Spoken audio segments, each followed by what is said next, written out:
Hey guys, this is gonna be a video about proper HUD use, and what I'm gonna show you guys is that the way most people use HUDs is wrong. It's doing them more harm than good, and since I know that's a bit tough to swallow for some people, I'm gonna show it in detail and in a convincing manner, I hope. So the structure of the video will be going. We'll start with how people commonly use HUDs. We'll go through a simple statistics exercise, talk a bit about some statistical terms that are relevant to HUD use, and I'll give you guys a practical example to kind of drive the point home and finish with that. Okay, so how do people commonly use HUDs? What people do is they use HUDs to make decisions beforehand, where they might use villains pre-flop stats to affect their own pre-flop decisions. And they use HUDs during a hand, usually when they're in an unclear spot, such as with a bluff catcher facing a bet, with a thin value bet, or with a bluff. And in those spots, it's quite common to see people pulling up the heads-up display, looking for a clue in the matrix of numbers that will point them in the right direction. And yeah, HUDs, you often will find something to point you in a direction. But this is really, anyone who's using HUDs like this is doing something really bad. So if you're one of those guys, definitely pay close attention to everything I'm saying in this video. Okay, so that's how people commonly use HUDs. Common sayings I hear, one is a small sample is better than nothing. And another is my sample size on this guy is pretty large. So we're gonna go over things that kind of show the error in both of these ways of thinking. And I'll start with a statistics exercise about short stackers. So in this exercise, 1% of the population has SSS, which is short stack syndrome. And we have developed a test that's 99% accurate at detecting SSS. Now, a guy walks in, gets tested, is positive. What's the chance he really has SSS? Okay, so keep in mind this is a university level statistics exercise. So if the answer seems like you're probably missing something, and this is a wrong answer. The correct answer is 50%. And the reason is, and again, keep in mind statistics don't work the way your intuition thinks that they do. So the reason the answer is 50% it becomes clear once we look at 100 people. So for 100 people, we have one guy with short stack syndrome and one false positive. Why one false positive? Because the test is 99% accurate. So out of 100 guys, you're gonna get one false positive and one real positive. And if out of every 100 people we get 2 positives, you guys can see that if you got a positive result, you've been diagnosed with short stack syndrome. Even though the test is 99% accurate, people who are diagnosed have only a 50% chance of having it. I know this is fairly unintuitive, and hopefully you guys can see how that kind of connects a bit to this sentence, where what we're saying is that there's actually more information here than your small sample. You do know some things about the population, and your test is not 99% accurate. So there's probably some issues with this sentence. What about the second sentence, my sample is large enough.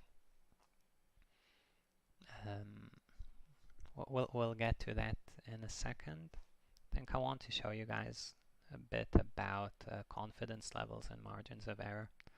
So of course people who say I guess this is connected. So people who say my sample is large enough, again, most guys are talking intuitively. Large enough for what? Right. In statistics we have confidence levels and margins of error. And I think in science, confidence levels that are used are generally 95%. Margin of error, what does this mean? This means, for example, let's say we were looking at 1-1 soft flop with a 1% margin of error. This means a result of 48 would indicate that villain's 1-1 soft flop is between 47 and 49, and that's as much as we can confidently say about it. The chance that it's exactly 48 is obviously fairly low, so we have this margin. What's the confidence level? Confidence level indicates how confident we are that it is within this margin. So if we'd look at 100 people who got 48, we would expect 80 of those 100 to have a 1-1 soft flop between 47 and 49.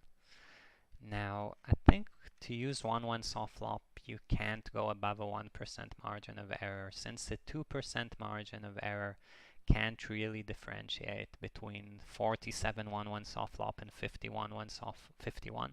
If you're not doing that, you might as well not be using the number. So I think 1% might be a bit high. Maybe you need to go a bit lower. This is kind of a starting out number. And yeah, you guys can see 80% confidence level. You'd need 18,500 hands, probably more than you thought. But what about this confidence level? And this is where HUD use really starts to break down. So please pay close attention to what I'm saying now. If you disagree or miss something, go over it again. But if we have an 80% confidence level with one number, that's useful information. But what actually happens, what's the broader context of HUD use, is that you guys are looking at, say, 10 different numbers a minute while you're multi-tabling to help your decisions. Probably more than 10, but let's say 10. So out of those 10 numbers, 2 of the numbers, if we're talking about 80% confidence level, 2 of the numbers are going to be wrong. They're going to be out of bounds. And generally, when we get the numbers we expect, they don't affect our decisions. But when we get numbers that we don't expect, that's what's going to cause us to change our decisions, to make a bluff we wouldn't, or a call we wouldn't, or a give up we wouldn't, an open we wouldn't, you know, a 3-bet or a fold, etc., etc. So those are going to be the unusual numbers. And if you're looking at 10 numbers a minute and 2 of them are unusual, and you're more likely to alter your decisions by the unusual ones, and like we said, they're just random noise, those are not really representing what's going on, then you're really just introducing random statistical noise into your game and into your decision-making process, and it's really doing you more harm than good. So yeah, I don't think 80% confidence level is good enough. What confidence level is good enough? You know, it depends on how many numbers you're using and how you're using them, but I think 99 is going to be okay. I mean, 95, we're still going to have a mistake once every 2 minutes, and I think that's unacceptable when we're making decisions. 99%, you know, the mistakes are not going to be that common, at least. So if you still find use in the numbers, you might as well use them. Here for 1-1 soft flop, we'd need 75,000 hands.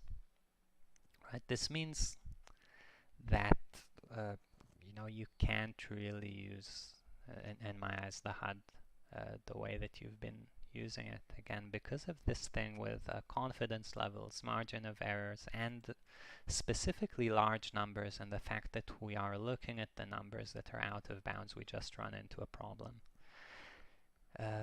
So probably a lot to take in, and I know, again, this doesn't fit people's intuitions. So because it doesn't fit people's intuitions, I'm gonna show you guys an exercise you can do kind of shows you what would happen if you keep using the HUD this way. And what we're going to do is just look at stats and see how over the hand sample that we have the stats change and how they're going to lead us to wrong decisions. So here with 900 hands, we have a 53-1-1 soft flop, really loose pre-flop ranges with 32% opening from the hijack, and we have 100% input fold to turn barrel in position. And what I'm going to do is I'm going to play around with these numbers a bit. Let's go like 4,500. So we see as we collect more hands what the stats look like. So 4,500, yeah, 2,000 hands. All these things are still there, right? Really loose hijack open, really high 1-1 soft flop. Fold to c-bet in position is now 78, still really high. What about... Right, and guys, when you're watching this, think about how many hands you have on people that you're using to make decisions. So we jump to 10,000 hands.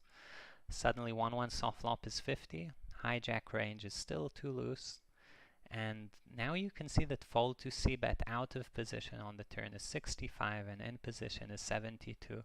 And at this point, I think it's fairly common to say, you know, 5,600 hands, this is a large sample. This guy's overfolding to turn barrels. So let's exploit that. And the easy way to exploit that is, of course, to weight your ranges in a different way, where your turn barreling range has a lot more bluffs than it should in it, and possibly less value bets as well. Right, so you're doing that against me, and if you're even more advanced, you know, maybe you open wider when I'm in the big blind because you want me to call because you're going to barrel me off, and you start getting really excited. I'm just a terrible reg. Okay, remember, sample sizes. And keep in mind, there are lots of numbers here. We're only looking at the unusual ones because those are the ones that are going to draw your attention and affect your decisions. So now we're looking at the 33,000 hand samples sample. 1-1 soft flop is normal. Hijack open is fairly normal, not too unusual. And you can see that this out of position turn fold, overfolding we had over 6,000 hands has now completely disappeared. Now a river overfold is appearing, and again, what I'm trying to drive across here, and you can do the same thing for your user or for users of people you play with, that when we're looking for when we look at a large amount of numbers and we don't properly understand the sample sizes that we need, you're always going to find a few that are unusual. They lead you to make different decisions, and I'm sure you guys believe me when I say I wasn't, you know, playing different over the first 6,000 hands, and then I fixed this leak and now I'm playing better. I've been playing for a lot of years. This is not a spot I've put any work into recently, and I was playing it exactly the same over this entire sample. It was just random statistical noise. So, to summarize, if you're using the HUD in this way, it's fairly bad for you. The only reason you're getting away with it is that everyone's doing it. So when everyone's making the same mistake, it kind of evens out. If you stop doing this, you remove random noise from your game. You free up mental energy, whether it's to play more tables or to focus on other more important things. And yeah, your win rate is just gonna instantly go up once you stop doing this. And of course, I will say that there is, I mean, HUDs are still useful. There are good ways of using them, and if you'd like to hear more both about sample sizes here and about how to use HUDs, that's one of the subjects that we cover in our basic training course. About the statistical exercise I mentioned, this is a link if you guys would like to view it online for anyone who's not convinced about what I said there. So yeah, if you're interested in hearing more about the basic training in this subject, feel free to contact us via the contact form on the site. And I hope you enjoyed the video. Thanks for watching.